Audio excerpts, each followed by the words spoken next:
Ya pernah pengalaman aja yang ini ya, era-era next gen. Wes. Soalnya yang sebelumnya aku pakai ternyata udah leap gitu kan. Lompatannya next gen itu third generation ya. Itu nggak begitu masalah. Cuma di next gen itu kan tiba-tiba ngadepi data yang ini size-nya lumayan gila gitu. Lumayan gila. Iya, untuk bakteri aja kan itu 1 giga sekitar. Padahal whole genome bakteria itu size-nya cuma berapa megabase pair aja kan itu. Iya. Sebenarnya kalau sequencing itu megabase pair itu convertible sama megabyte. Soalnya 1 byte-nya kan 1 huruf.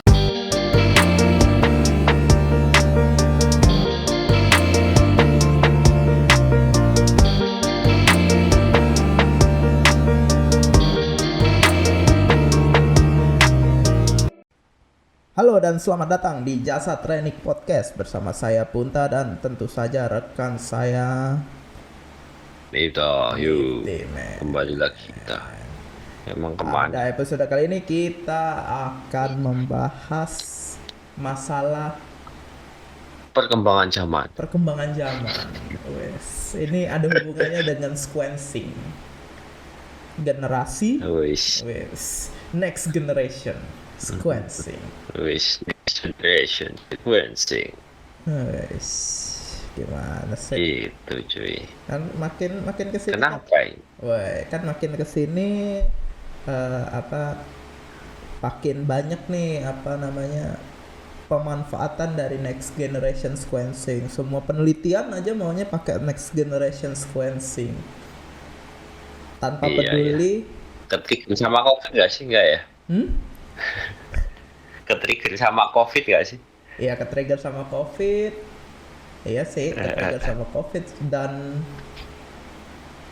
perusahaannya juga kembangnya setelah covid ya, pas covid itu ya.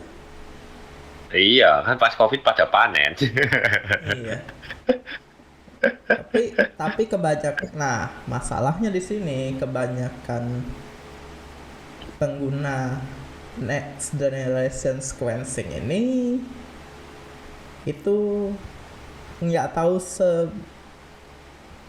kapan harus gunain next generation sequencing. Soalnya next generation sequencing walaupun next generation dia ada limitasinya yang bisa dikatakan jadi downgrade generation juga.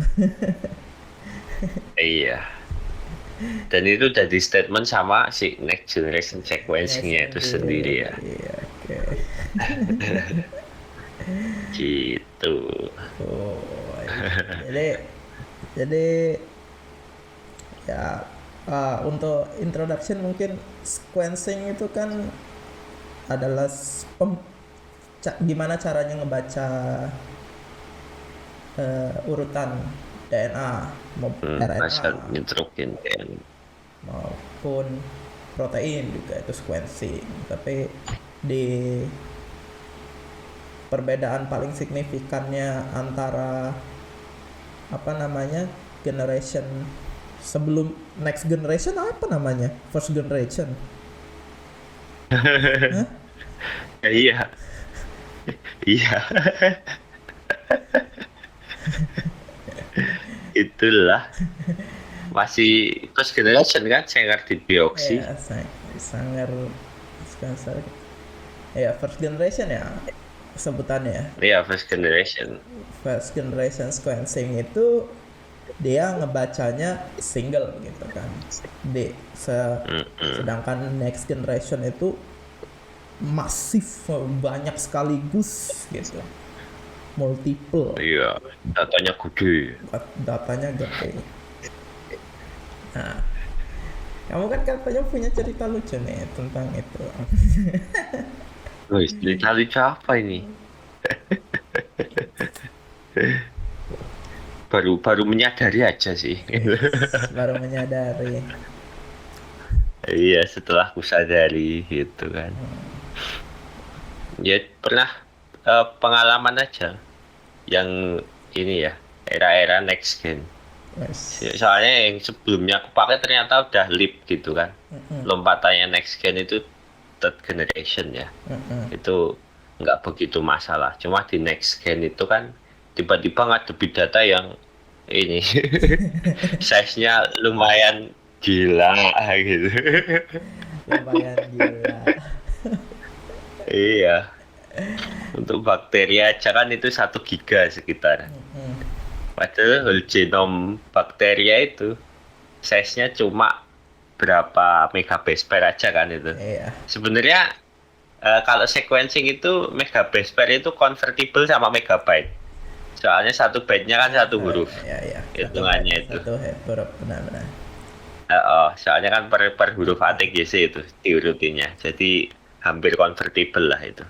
Yaitu kalau udah jadi bukan raw itu sekitar mentok-mentok gitu 8 megabyte itu kalau untuk bakteria ya. Bakteria. Tapi data raw-nya bisa 1 giga. Data raw ya. Untuk next generation sequencing ya.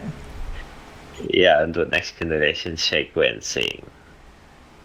Kalau di generasi ketiganya sih ya hampir mirip-mirip segituan aja data. Iya. Tapi kayaknya generasi ketiga tuh yang pakai pores ya. Iya, Micropore. generasi ketiga. Makanya Yang baru terus kan itu, gitu. yang pakai well itu kan.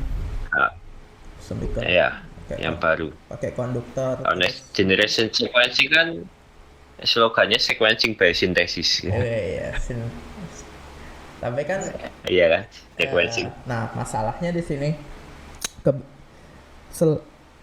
karena datanya itu kan harus di-compare tuh, kalau kan bahkan developernya sendiri itu udah bilang kan, udah bilang gitu. Jadi next generation sequencing itu harus ada reference DNA reference-nya, ya sequence reference-nya kan. Jadi tetap aja sequence reference harus ada. berpatokan pada first generation ya. Iya. Tapi kan sekarang nih masalahnya nih, masalah yang paling utama nih, kebanyakan researcher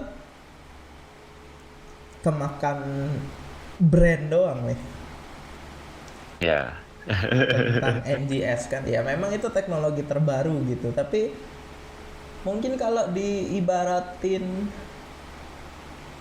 mata uang kali itu dolar kali ya. Terus Itu dolar. first generation itu ini kali gold standarnya kali ya harusnya ya. Iya mungkin. Ya yang jelas yang membedakan banget kan generate datanya jelas lebih cepat kalau itu kan. Next generation itu. Running time lebih cepat, generasi datanya lebih cepat. Kalau first generation kan lama banget itu. Tapi berarti butuh ini dong. Kalau next generation itu butuh ilmu tambahan dong. Dia harus bisa nge-computing data itu, karena beda sama yang first generation, jumlah datanya nggak sebanyak itu, men. Iya. Ya walaupun tetap perlu dibersihin, dianalisis, terus diolah gitu, tapi jumlah datanya tuh bisa diolah dengan ya melajarinya lebih gampang gitu dibanding next generation sequencing ini. Bahkan requirementnya pun ya kita taruhlah tadi whole genome bakteri bisa sampai 1 giga. Itu untuk hardware sendiri aja udah limitasi sendiri dong. Tapi kan sekarang ada ini coy, AWS itu cloud computing. Computingnya kan. Makanya cloud computing itu keluar, soalnya dibikin kayak gitu emang jangan-jangan ya. Jangan. Tapi kan berarti limit. Nah berarti kan kebanyakan NGS itu, bukan kebanyakan, memang NGS itu berarti nggak bisa dipakai untuk identifikasi jenis baru, spesies baru lah. Iya. Karena ya mungkin bisa, tapi harus ada referensinya tetap yang udah terdeteksi gitu. Tapi dari developernya sendiri sih nggak menyarankan untuk ini sih untuk kalau apa misalnya screening, kalau screening doang kan dia cuman butuh ini kan apa jumlah variabel data karena itu bisa pakai next generation, tapi kalau mau nentuin itu spesies baru atau bukan kan nggak boleh pakai itu. Iya, ya gitu. Next generation. Sebenarnya kalau kalau misalkan apa diomongin next generation sequencing itu udah agak tua juga sebenarnya ya. Soalnya third generation aja kan muncul di 2010-an gitu kan. Ya udah. Next generation kan di 2000-an. Tapi kan maksudnya kan accessible-nya lah Mif.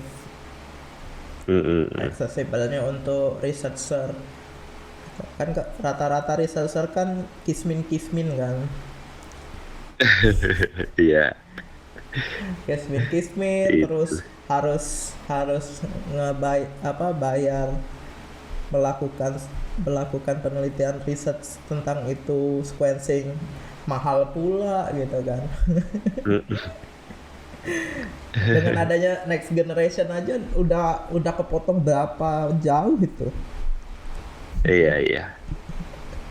Itulah. Ya kan makanya kemarin pas Covid kan dia cepet gitu gara-gara itu kan. Kan kalau Covid kan dia cuman bukan ini baru ya, dia sudah ada referensi. Baru. Dia cuman ngebandingin apa namanya strain kan. Kalau strain kan dia perbedaannya cuman dikit gitu loh. Ya masih nyangkut sama referen lah itu. Kalau strain. Ya, kalau yang totally new nggak ada referennya itu ya nggak tahu. Ya. Kan itu sequence by reference kan. Ya. Tapi masalahnya aku beberapa kali menemukan yaitu apa dia misalnya nemu ini apa mau nyari spesies baru, bahkan dia sendiri nggak tahu itu apa sebenarnya, itu mau langsung di 16S apa di next gen NGS.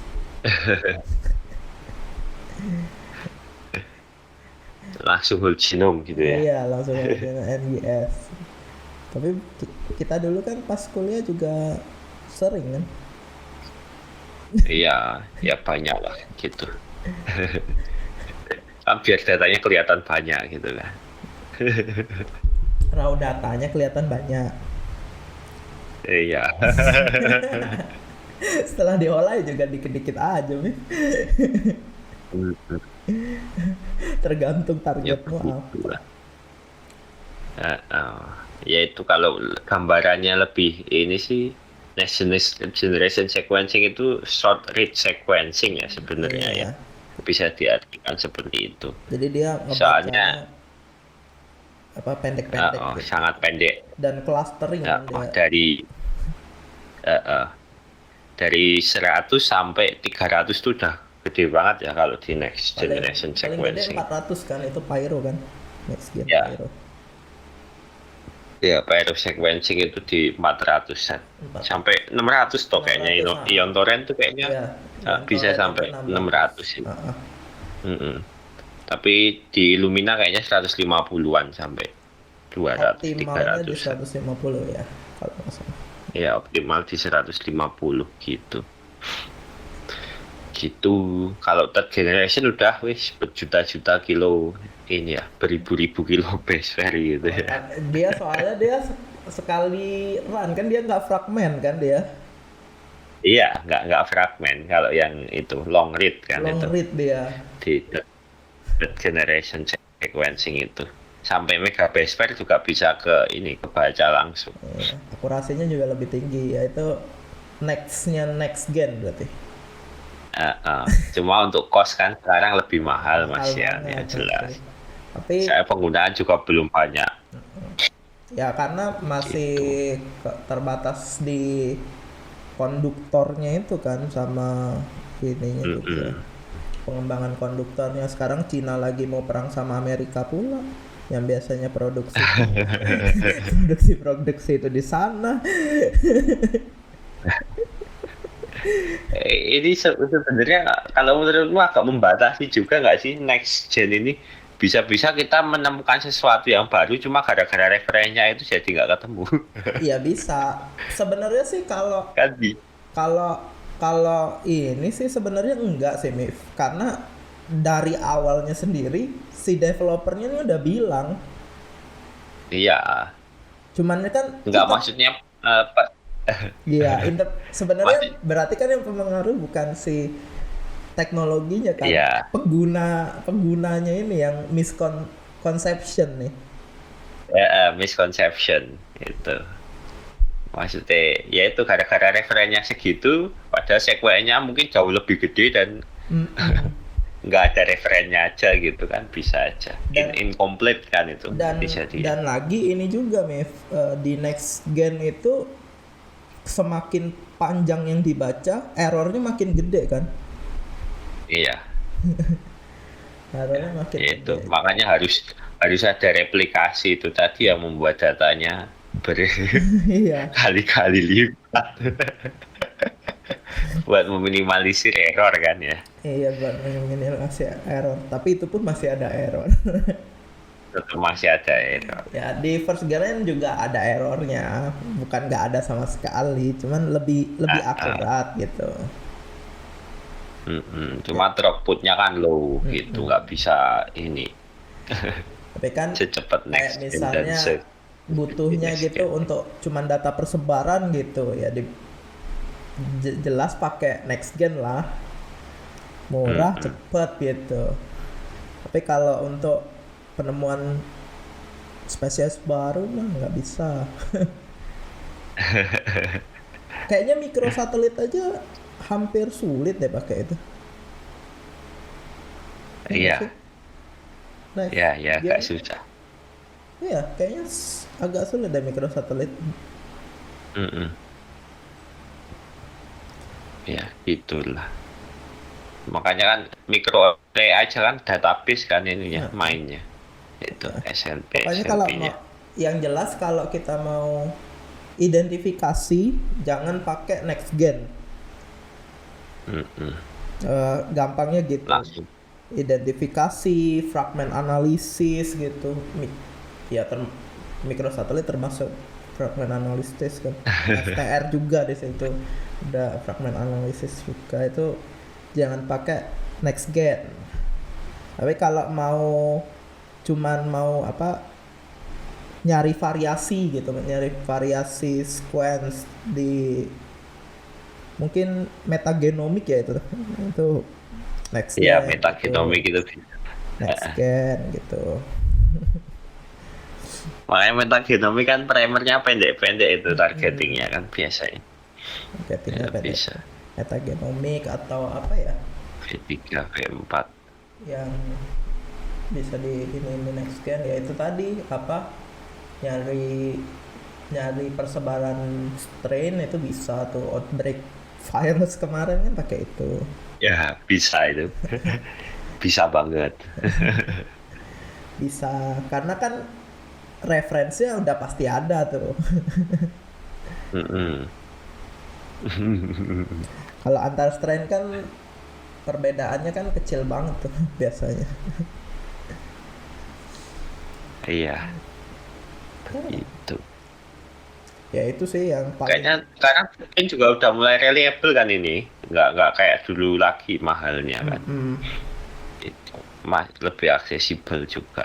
Ya makanya kan sekarang beberapa beberapa apa namanya, vendor bukan apa sih namanya, penyedia jasa itu kan dia Iya. nanya untuk apa. Yang aku sih pernah pengalaman sama Thermovisor sih, karena dia nanya gitu, ini keperluannya apa gitu kan.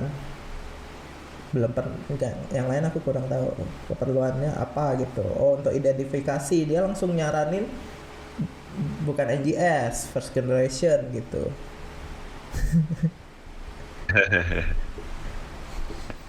Ya, begitulah.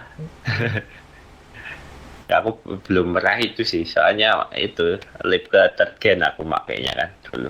Mm-mm. Jadi nggak ini nggak ditanyain macam-macam. Iya. Nah ya, Kalau Tekken kan bisa mengcover. masalah lainnya tuh juga kebanyakan kita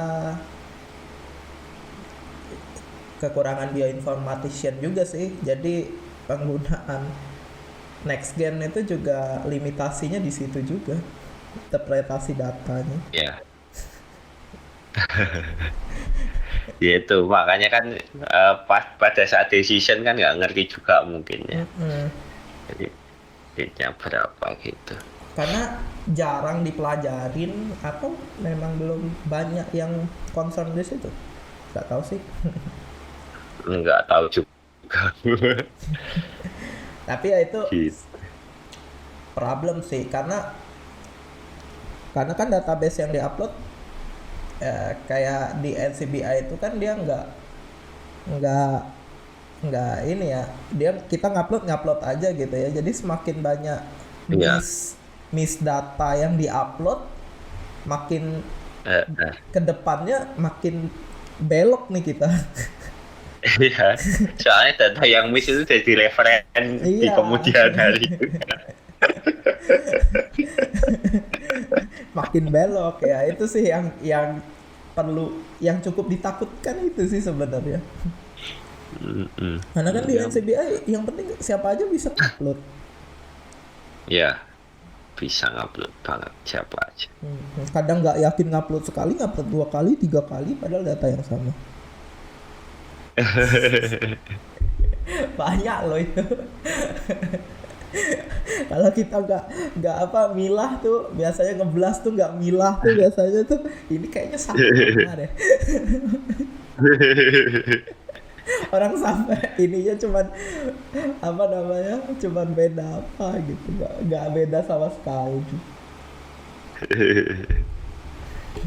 Itulah. Ya itu mungkin itu aja sih untuk episode kali ini, apa keluh kesah pada podcast kali ini. Sampai jumpa di Jasa Training Podcast berikutnya. Bye bye. Bye bye.